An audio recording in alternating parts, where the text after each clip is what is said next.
Yang ingin saya bilang, kalau teman-teman mau memulai berbisnis online, mulailah dari yang terdekat dan yang paling bisa.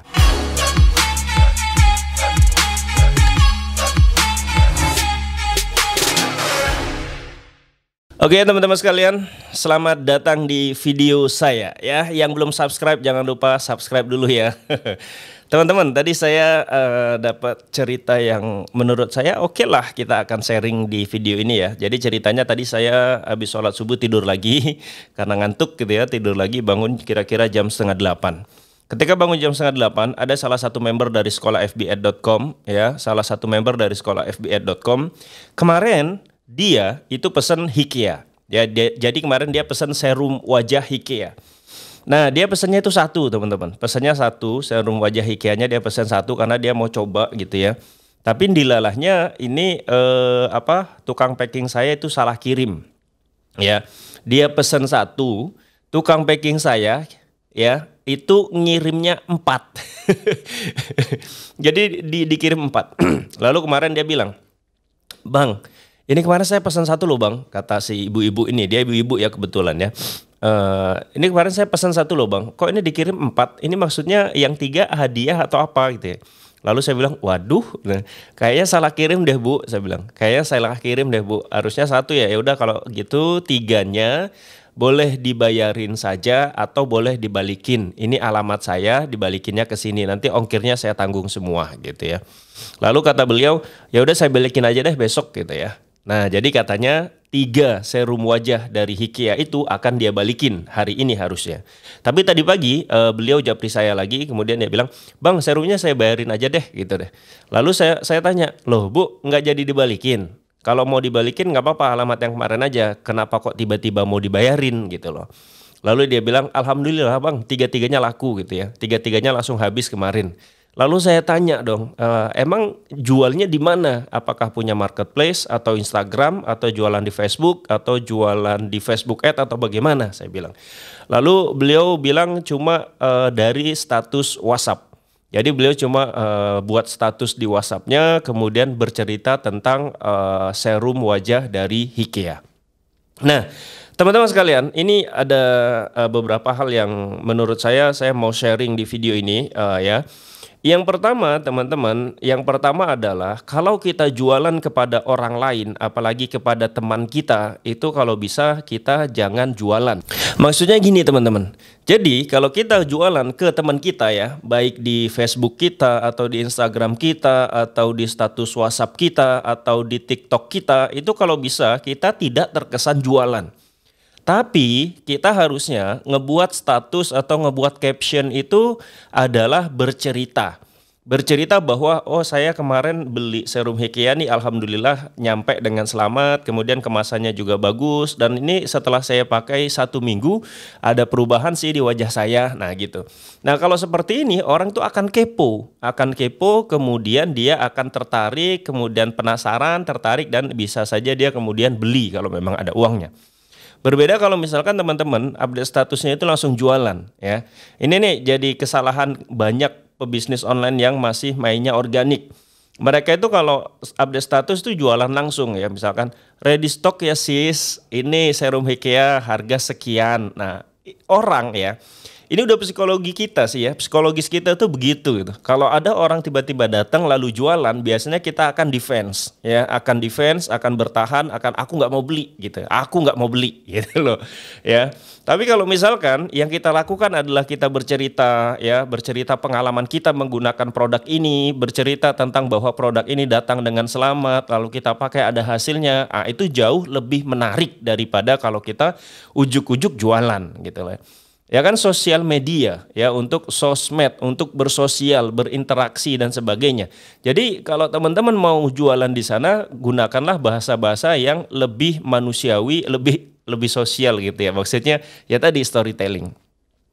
Ini sejalan teman-teman, sejalan dengan kemarin ketika saya podcast dengan Mama D ya. Jadi teman-teman bisa ubek-ubek di YouTube saya, ada saya podcast dengan Mama D. Mama D ini dia jualan buku ya, buku dari SDI ya, Tadi teman-teman lihat sendiri saja. Jadi dia jualan buku kayak Muhammad Teladanku, kemudian buku-buku yang lain yang harganya itu bisa jadi 2 jutaan, 3 jutaan gitu ya. Memang bukan satu buku tapi beberapa jilid. Cuman kan belinya memang harus satu jilid misalkan gitu. Sorry, harus satu paket gitu ya. Dan itu harganya mahal. Dan ternyata bisa gitu loh. Ternyata bisa tanpa Facebook Ad gitu. Tanpa Facebook Ad, tanpa Google Ads, tanpa iklan-iklan berbayar yang lain. Lalu ketika podcast kemarin kan saya tanya ya sama Mama Di, bagaimana strateginya dia bisa jualan buku atau produk dari SDI sebanyak itu gitu loh. Ya. Nah, yang dia lakukan adalah apa? Yang dia lakukan adalah dia itu kalau update status, ya dia bercerita bahwa buku ini bagus, saya sudah baca, anak saya setelah baca buku ini misalkan berubah dan sebagainya dan sebagainya. Ya, itu yang pertama teman-teman. Kalau teman-teman mau jualan, ya, jualan itu teman-teman jangan langsung jualan ya. Ini kalau ceritanya kita jualan organik ya, jualan di status WhatsApp, di status Facebook, di Instagram atau dimanapun. Itu kalau bisa itu jangan ujuk-ujuk langsung ready stock ya sis, harga sekian nih, bagus banget. Itu orang biasanya akan defense ya. Coba dirubah. Strateginya dirubah dengan cara storytelling, bercerita pengalaman kita sendiri. Jadi bukan pengalaman orang lain.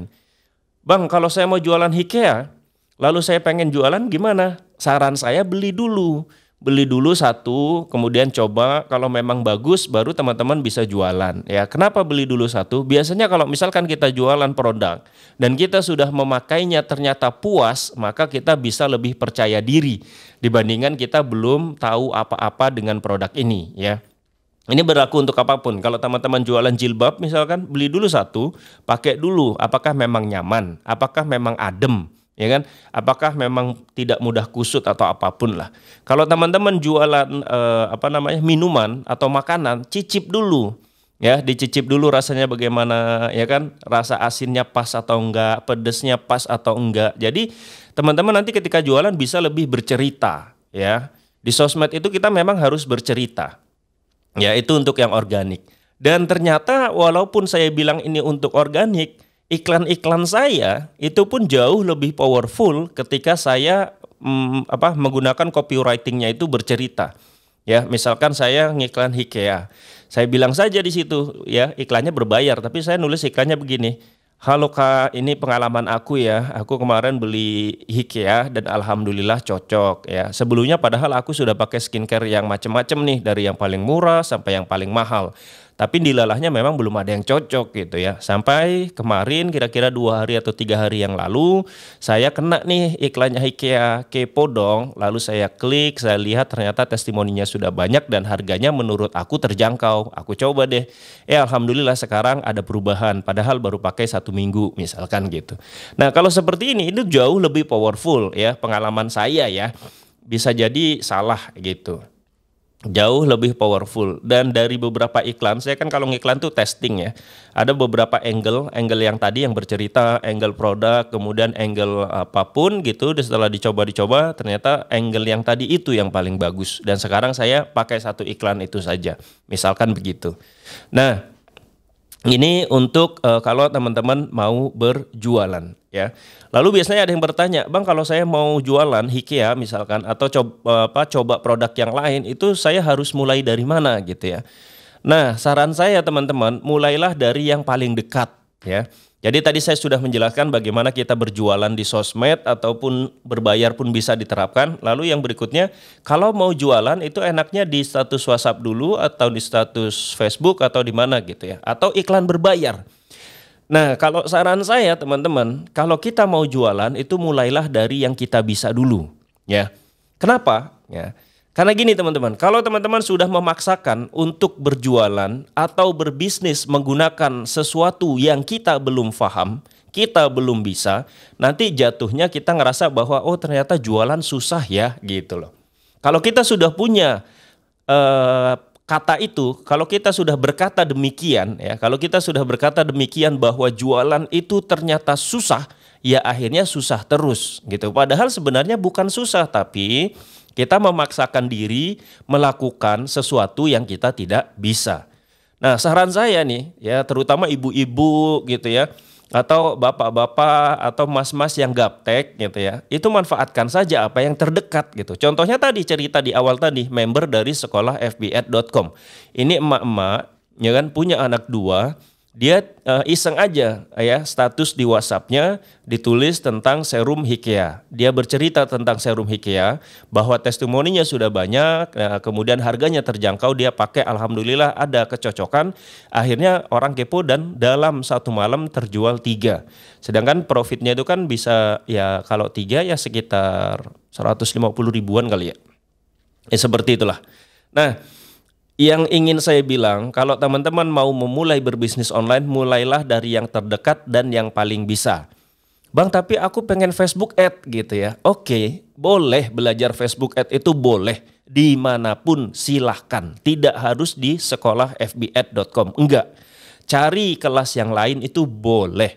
Ya, cuma masalahnya sebelum masuk ke FB Ad itu lakukan dulu yang bisa. Ya, agar apa? Agar kita punya penghasilan juga. Nanti kalau kita ujuk-ujuk melakukan Facebook Ad ya, lalu tidak bisa dan kita tidak jualan di tempat yang lain, nanti akhirnya nggak punya penghasilan, kita ngeluarin uang terus. Kan Facebook Ad itu butuh uang untuk iklan. Kembali ke podcast yang Mama Di itu pun dia melakukannya cuma pakai status Facebook ya, jadi dia cuma buat status di Facebook bercerita tentang buku gitu ya, dan akhirnya bisa sampai ratusan juta juga kan omsetnya gitu loh. Jadi jangan beranggapan bahwa oh kalau nggak pakai Facebook Ad nanti nggak dapat banyak. Oh nggak gitu ya, nggak begitu ya. Yang kita lakukan adalah yang paling bisa dan paling dekat gitu, agar kita punya dapat sensasinya gitu. Ketika ada yang pesan, dapat sensasinya. Ketika dapat profit gitu. Saya dulu sebelum Facebook Ad itu saya terjunnya di 2017 teman-teman. Tapi saya belajar digital marketing tuh dari 2013. Yang saya lakukan dari 2013 adalah melakukan apa yang saya bisa.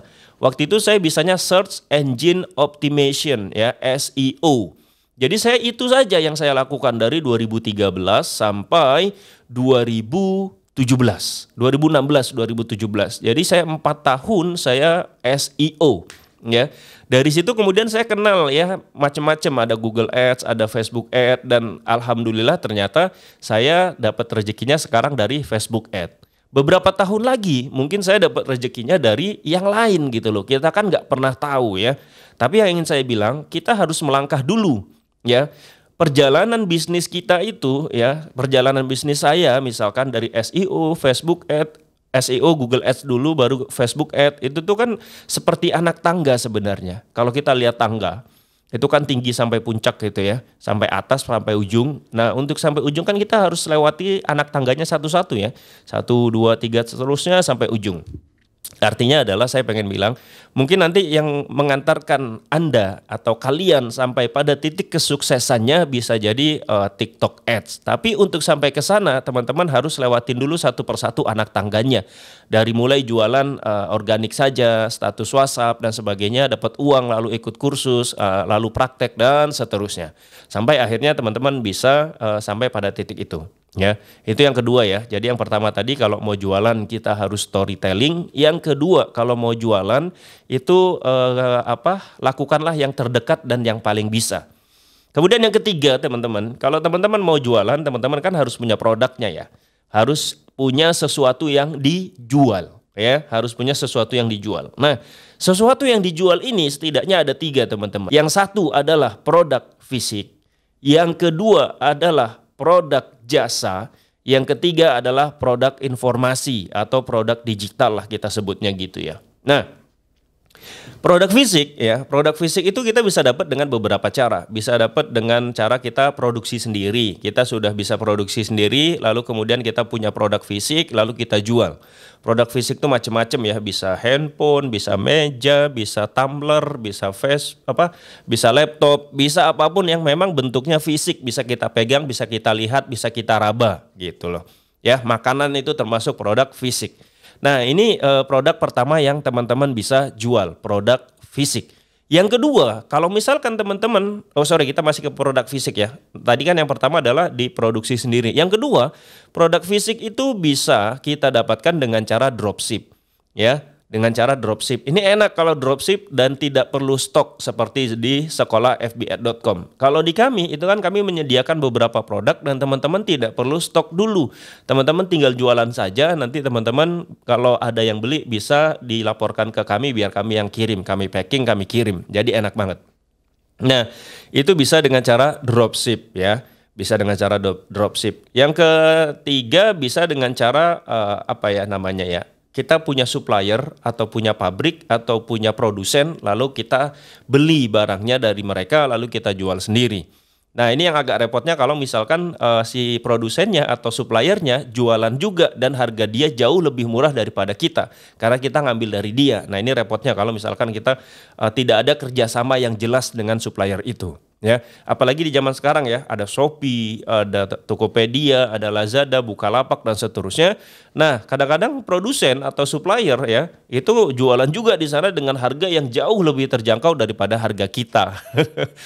Karena kita ngambil di dia kan, nggak mungkin harga kita lebih murah daripada dia. Nah gitu teman-teman. Nah ini produk fisik bisa kita dapatkan dengan produksi sendiri, dropship atau dengan cari supplier dan kita kerjasama dengan supplier itu. Kemudian yang kedua, ada namanya produk jasa. Produk jasa itu berarti kita menawarkan jasa kita. Kalau kita jago editing, kita bisa menjual jasa kita kepada orang lain. Kalau kita jago Facebook Ad, ya kita bisa menjual jasa dengan membuka agensi. Yuk, yang mau ngiklan ke saya iklanin nanti jasa saya sekian misalkan. Yang jago fotografi bisa jasa pemotretan, ya kan? Yang apa lagi ya bisa mijet gitu ya, bisa mijit kemudian buka jasa pijit gitu. Nah ini macam-macam ya, intinya adalah kalau kita punya keahlian itu sebenarnya bisa kita jual ya, yaitu yang namanya produk jasa. Kemudian yang ketiga, kalau kita nggak punya produk fisik, nggak punya keahlian gitu ya, kalau keahlian ini repotnya adalah ya kita harus ahli, harus belajar dulu. Kalau kita pengen jual jasa editing ya kita harus belajar dulu. Editing kita harus pro dulu gitu, baru kita bisa jual jasa kita. Jadi kita kalau mau jual jasa butuh waktu ya, karena kita harus belajar dulu sampai kita punya kemampuan yang menurut kita layak untuk dibayar.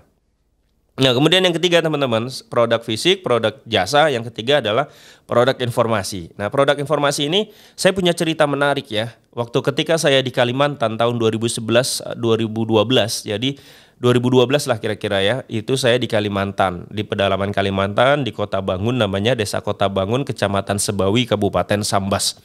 Di sana saya bertemu dengan seorang pemuda laki-laki ya, dan berceritalah dia bahwa dia menjual produk informasi. Jadi dia punya data. Dia punya data itu banyak banget. Data supplier yang ada di seluruh Indonesia, ya kan?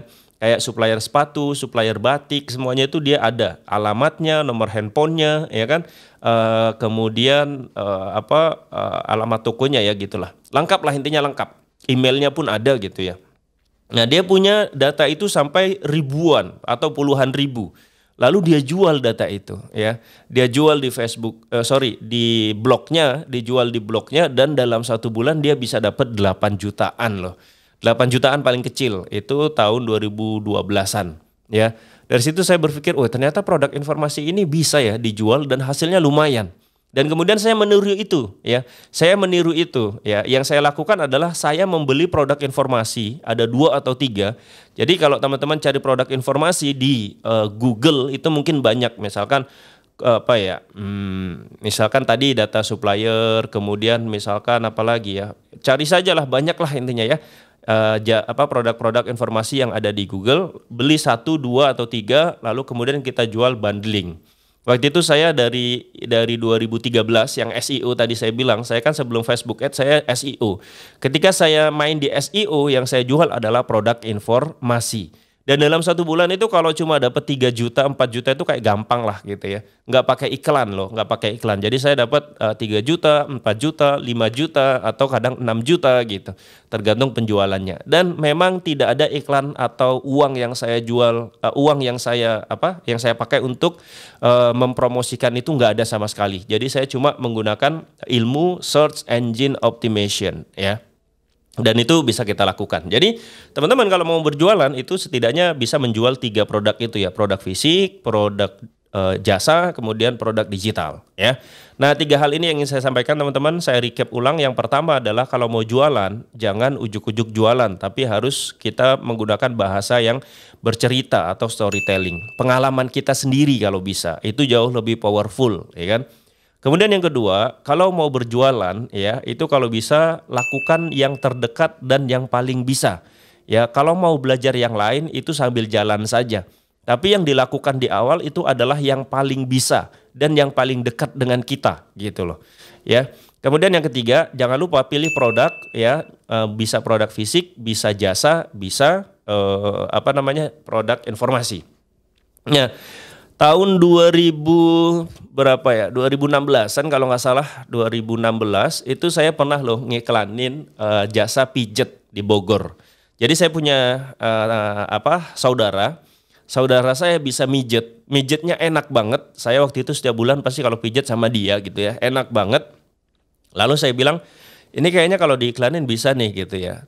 Lalu saya iklanin sehari cuma 25.000 ya, jasa pijet Kota Bogor, saya bilang gitu.